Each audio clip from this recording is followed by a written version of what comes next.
관련해서는 상산보증금까지 쭉 말씀드렸고, 이제 거의 마지막인데요. 대항력 15페이지 대항력 관련해서 말씀드리겠습니다. 대항력 관련해서 뭐 잘 아시겠지만, 이게 대항력이라는 게 뭐 간단하게 설명드리면, 임대차 계약이라는 게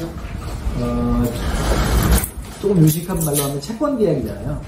채권 계약과 물권 계약이라는 게 있는데, 채권 계약은 계약 당사자끼리만 효력이 발생하는 그런 상대적 효력만 있는 거고, 물권이라는 거는 절대적 효력, 대세적 효력이라고 해서 계약 당사자가 아닌 다른 일반 모두에게 이거 내 거야 라고 주장할 수 있는 그런 권리가 이제 물권이라고 한다면, 이게 임대차는 채권이잖아요. 그래서 소유자가 바뀌거나 하는 경우에 새로운 소유자한테 이 임대차 계약을 주장하지 못하는 단점이 있죠. 그래서 특별히 대항력이라는 규정을 둬가지고 다른 사람들에게, 제3자에게 권리를 행사할 수 있도록 한 겁니다. 그 권리를 행사할 수 있는 상대방은 대체로 새로운 소유자, 그러니까 건물의 새로운 소유자, 또는 담보를 취득하는 사람, 근저당권자, 또는 이상한 사람이 와서 우리 집에 와가지고, 우리 점포에 와가지고 안 나가. 뭐 이대 그러면 이 사람을 내쫓을 수 있는 권리. 네. 계약 상대방이 아니니까 내 인적을 이 사람한테 주장할 수는 없잖아요. 그때 주장할 수 있는 건 나는 대항력이 있기 때문에 당신을 내보낼 수 있다, 이렇게 주장할 수 있을 것 같고요. 그렇고요. 대항력 개념은 그렇고, 17페이지 보면 요건이 있습니다. 그러니까 아무 때나 대항력이 생기는 게 아니고, 임차인이 건물을 인도를 받아야 돼요. 그러니까 점유를 넘겨받아야 되는 거죠. 그런 다음에 사업자 등록을 신청하면 됩니다.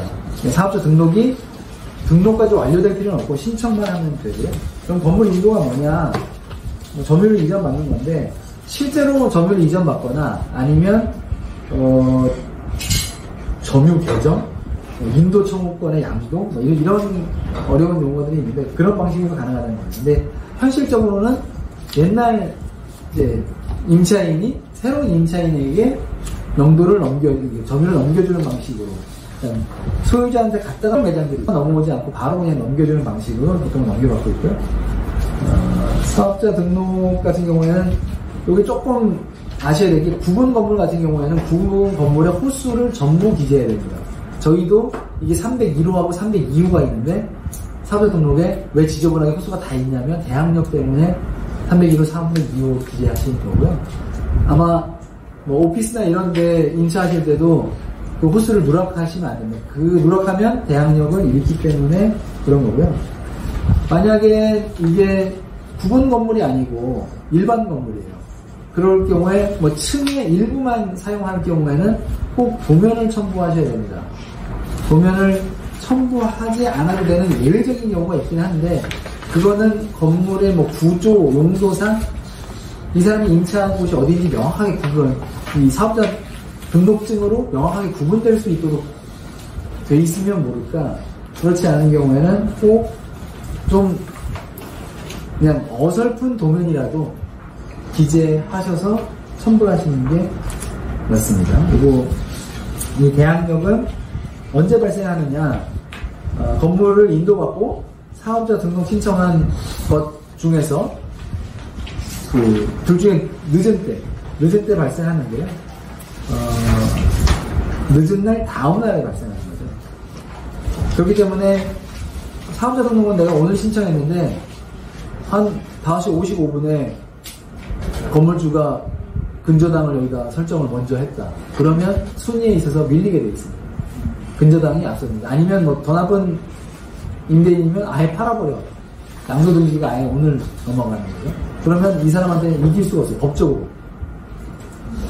그래서 이게 항상 조금 요 짧은 시간이지만 보고에 공백이 있다고 해서 법 개정에 대한 그런 좀 요구가 있는데, 예전에는 이 등기는 법원 전산망에 있는 거고 사업자 등록은 국세청에 있는 거라서 전산망이 관리주체가 달라서 연결하기가 어려웠는데 지금은 이제 옛날에 다 수기로 하고 하니까 더더욱 어려웠는데 지금은 전산 통합해서 운영하면 이 보호의 사각지대도 없어질 수 있을 것 같습니다.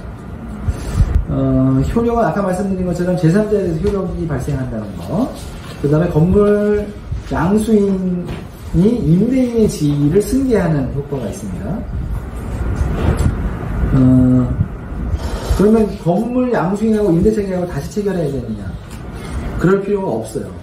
왜냐하면 이 법률 규정에 의해서 당연히 임대인의 지위가 승계되는 겁니다. 어떤 건물주의 승인, 뭐 임대차 계약, 확인 이런 거에 별도의 행위가 요구되지 않아요. 근데 이제 거래 실무상은 건물 양수인이 요구하죠. 새로운 건물주가 이제 나 바뀌었으니까 계약 새로 체결합시다 이렇게 얘기를 하잖아요. 그럴 때는 새로운 계약을 굳이 체결 안 하지 않으셔도 돼요. 법에 안 해도 된다고 돼 있습니다 라고 하시는 게 전 좋을 것 같아요. 왜냐하면 계약서를 새로 쓰자는 건 뭔가 변경하려고 하는 거잖아요. 임대료를 조금 올린다거나 뭔가 제한을 좀 더 가하려고 한다든가 그런 거기 때문에 굳이 임대인, 새로운 임대인과 계약서를 체결할 필요가 없다. 그리고 뒤에서 설명하겠지만, 다음에 설명하겠지만, 갱신을 하는 경우에도 갱신 요구하면 전 임대차와 같은 조건으로 갱신이 되는 겁니다. 계약서를 체결하지 않아도 갱신이 되는 거예요. 근데 임대인들은 이제 새로 갱신을 할 거니까 갱신 계약서를 써야 갱신이 되는 걸로 얘기하고 갱신 계약서를 쓰자고 하죠. 그러면서 임대료를 5% 이내라도 올리려고 하는데 임차인들 입장에서는 굳이 갱신 계약서를 쓸 필요가 없다. 임대인들 입장에서는 갱신 계약서를 쓰자. 이렇게 대립할 것 같아요. 그 다음에 근데 아주 예외적으로는 새로운 임대인하고 임대차 계약을 새로 썼는데 이게 종전 건물주랑의 계약을 승계하는 게 아니고 완전히 새로운 계약을 체결할 수도 있고 법원은 어떤 경우에는 이거 완전 새로운 계약이라고 판단하는 경우도 있어요. 또 어떨 때는 임차인이 이거 완전 새로운 계약이라고 주장하기도 해요. 왜냐하면 새로운 계약이면 그때부터 10년을 갱신할 수가 있잖아요. 그리고 옛날에 있었던 무슨 잘못들은 다 없어지는 거고 그렇게 저희들도 임대인 바뀐 경우에 새로운 임대차 계약이라고 주장하기도 하는데 법원에서 잘 받아주지 않습니다. 거의 안 받아줘요. 임대료가 조금 변경됐어도 그거는 갱신 계약일 뿐이다. 왜냐하면 승계가 아니고 새로운 계약이라고 한다면 임대인 입장에서는 이 사람한테 갱신 기간에 10년을 새로 부여할 거라는 각오를 하고 한 거냐.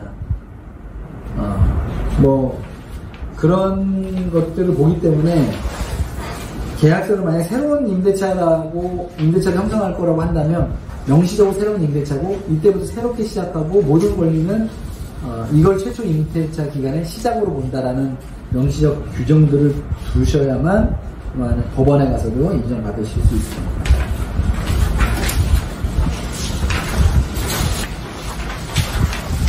상속으로 소유권을 취득하는 경우에 건물 양수인으로서 임대인의 지위를 승계하느냐 그렇다고 합니다. 가능할 것 같죠? 근데 이게 대법원까지 갔습니다. 건물 양수인과 임대차 계약을 다시 체결하는 경우에도 대항력이 소멸되는지 이거 그렇다라고 했는데 이건 아주 예외적인 사유이고요.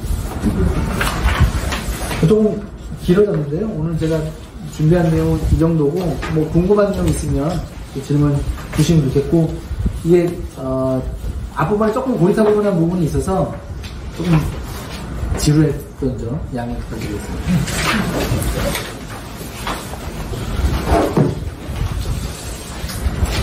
그러면